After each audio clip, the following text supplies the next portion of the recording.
Bismillahirrahmanirrahim. Assalamualaikum warahmatullahi wabarakatuh. Alhamdulillah. Wassalatu wassalamu ala rasulillah Sayyidina Muhammad ibni Abdullah wa ala alihi wa ashabihi wa man tabi'ahu wa mawalah, amma ba'd. Pemirsa sekalian dimanapun Anda berada, pada kesempatan kali ini kita akan bahas fikih safar atau bagaimana tata cara sholat qashar. Kitab yang akan kita bahas adalah Matan Abi Suja atau yang sering disebut dengan Al-Ghayah wa Taqrib. Faslun qasrus shalah. Subbab tentang qasar salat.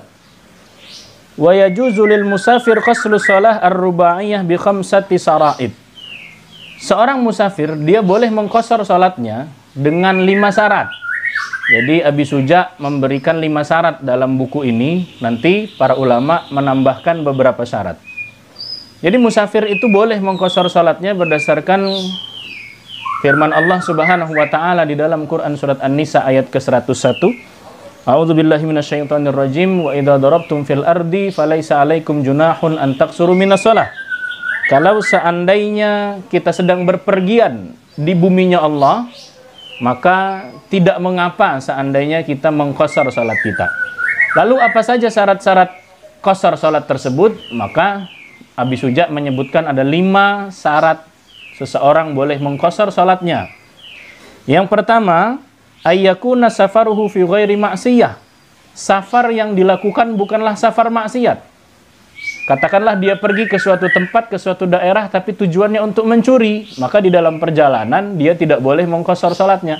Lagi pula, siapa juga yang mau salat? Orang dia aja pergi untuk mencuri. Begal katakan. Di tempat dia sendiri, dia tidak mendapatkan motor. Maka dia pergi hijrah ke tempat lain. Maka di dalam perjalanan itu dia tidak boleh mengqasar salatnya. Karena dia safarnya adalah safar maksiat. Dan qasar salat itu adalah rukhsah atau keringanan. Keringanan ini tidak didapatkan kalau seandainya dia sedang bermaksiat kepada Allah. Orang yang dalam perjalanan tapi tujuannya mencuri, orang yang dalam perjalanan tapi tujuannya berjudi, orang yang dalam perjalanan tapi tujuannya berzina, maka dia tidak boleh mengqasar salatnya. Tapi kalau seandainya safarnya safar mubah, safarnya adalah safar yang dibolehkan, maka dia juga dibolehkan mengqasar salatnya. Itu syarat yang pertama. Jadi yang pertama safarnya adalah bukan safar maksiat. Yang kedua, wa antakuna masafatuhu sittata asrata farsakhon. Jarak dia baru dikatakan boleh mengqasar salatnya itu ketika sudah sampai 16 farsakh.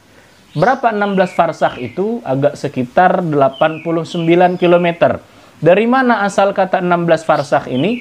Dari hadis bahwasannya Ibnu Umar dan Ibnu Abbas, karena Ibnu Umar wa Ibnu Abbas radhiyallahu anhuma yuksirani wa yuftirani fi arba'ati burud. Dalam 4 burud atau 16 farsakh itu Ibnu Umar dan Ibnu Abbas mengqasar salatnya. Dalam artian kalau dia boleh mengqasar salat, dia juga boleh tidak berpuasa kalau seandainya dia berpergian di bulan Ramadan. 89 km perjalanan kita, baru kemudian kita boleh mengqasar salat kita. 89 km ini satu tujuan. Tidak boleh kalau seandainya dia berputar-putar di dalam satu kota dan itu sampai 89 km, kemudian dia mengqasar salatnya. Katakanlah supir angkot, dia tidak boleh mengqasar salat. Karena walaupun lebih 89 km, dia hanya berputar di situ-situ saja. 89 km itu satu tujuan. Dan baru boleh dikatakan dia itu boleh mengqasar salatnya ketika dia sudah keluar dari kotanya tersebut. Begitu. Jadi bukan baru pertama kali ingin pergi kemudian sholat qashar. Tidak, sebagaimana mungkin sebagian kita masih melakukan itu. Baru pengen pergi ke Palembang katakan dari Lubuk Linggau.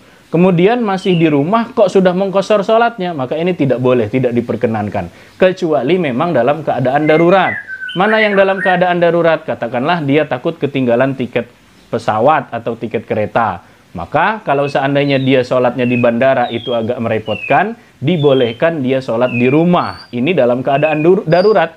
Tapi kalau seandainya dalam keadaan tidak darurat, katakan dia pergi ke Palembang itu dengan mobil pribadi dan itu tidak masuk kategori darurat, maka dia tidak boleh mengqashar sholatnya selagi dia masih ada di rumah. Kalau seandainya dia sudah keluar dari rumahnya, dia baru kemudian boleh mengqashar sholatnya. Itu syarat yang kedua. Jadi syarat yang pertama, safarnya bukan safar maksiat. Syarat yang kedua, jaraknya adalah 89 km.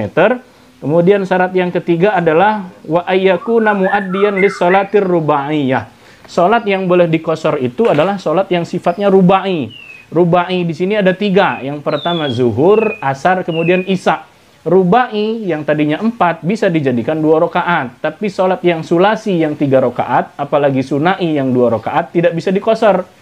Bayangkan kalau seandainya sholat maghrib yang 3 rakaat kemudian dikosor, maka jadinya 1,5. Ya kapan salamnya? Maka tidak bisa mengkosor sholat yang sifatnya sulasi.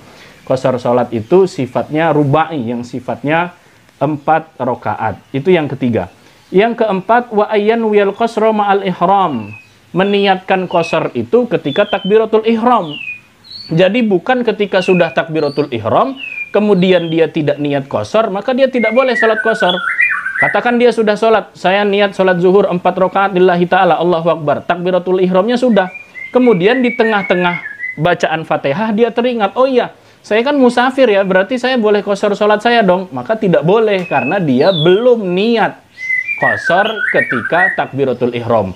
Jadi syarat yang keempat adalah dia harus berniat kosor sebelum takbiratul ihram itu sendiri. Setelah takbiratul ihram ternyata dia tidak niat sholat kosor, maka dia tidak boleh melakukan sholat kosor. Syarat yang kelima adalah wa alla ya'tamma bimukim. Orang yang musafir itu sholatnya 2 rakaat, maka dia tidak boleh menjadi makmum dengan orang yang mukim.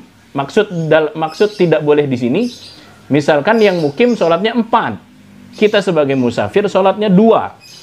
Lalu karena kita sholatnya 2, kemudian kita salam di tengah. Imam baru rakaat kedua, kita tidak melanjutkan sholat karena kita mikir kita musafir. Oh, saya kan sholatnya 2, ya sudah saya langsung salam saja. Tidak boleh karena imam belum selesai. Oh, yang seperti ini jelas. Lalu bagaimana dengan keadaan? Oh, kalau gitu saya bermakmum dengan mukim saja, dengan orang yang tinggal di situ. Tapi saya sengaja masbuk 2 rakaat. Jadi imam sudah selesai 2 rakaat. Kemudian baru kita ngikut sama imam, nanti salamnya berbarengan dengan imam. Itu juga tidak boleh.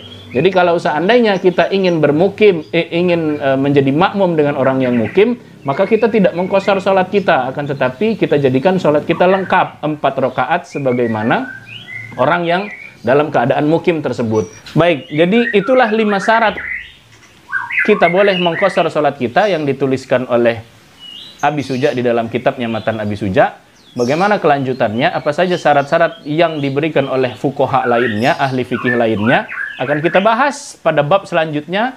Dan bagi Anda yang ingin bertanya sesuai dengan ingin bertanya tentang sholat qashar atau sholat musafir, boleh tulis di kolom komentar di bawah.